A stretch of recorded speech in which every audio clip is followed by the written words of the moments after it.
Hey everybody, it's JT with a little news about the real estate market.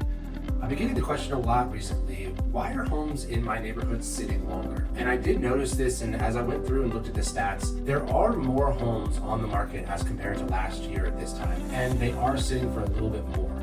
2025, the average days on market in Montgomery County was 20 days, and now it's about 28 days. Now that might not seem like a lot, but that's actually up 40%. Aaron touched on this last week during Market Minutes, but this is what we're really experiencing. It is very pocketed and even product specific. Some of the markets are doing really well. The properties that check the boxes for downsizers. There's a lot of baby boomers in our market that are looking to get rid of stairs in their house, either in a condo or just a single floor living property like a ranch or a rambler.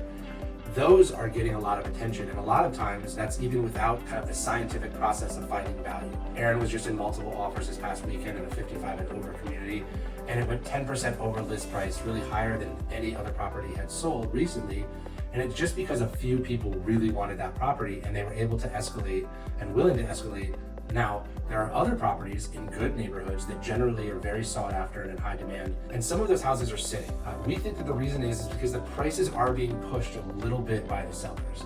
Not a lot. We have to remember that value was set for a while there in our market with buyers being competitive, and there was a lot of urgency on the part of the buyers. We talk about that a lot. There isn't as much urgency right now. I mean, interest rates are in the high sixes. We still have the war going on. We've got gas prices that are highest that I can remember. And that is impacting people's view on the economy and therefore the market.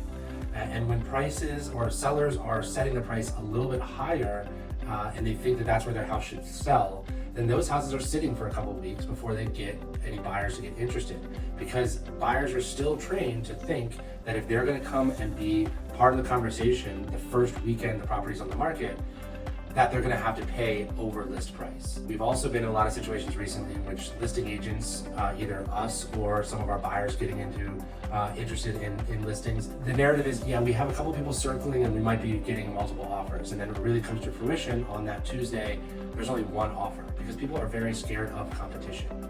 Now, there are some circumstances, some examples of properties going above list price. You have to remember, all it takes is 2, 3, or 4 people that want that one house that same weekend that can then escalate that property 5, sometimes even 10% over the list price. It just really continues to matter that if it's in good condition and it's priced correctly. If it doesn't move the needle, if it doesn't strike someone emotionally, then they're not going to get up off the couch and go see it the first weekend and put pen to paper. I'm calling this a very even market right now. That means it's not necessarily a buyer's market or a seller's market. It's actually an even market, which is fairly comfortable. You don't have to make a decision as a buyer really quickly, but also as a seller, you can have confidence that there is demand out there. We are seeing signs of things calming down with regard to the international news, and hopefully that'll continue to give our market confidence. But right now, it's just neither a buyer nor seller's market, which honestly, is fairly healthy. If you're not already doing so, please give us a follow at Burton on social. We try to give you guys content that really helps you understand our market and also gives you an opportunity to see some pretty cool houses. So that's all we got this week. Bye, guys.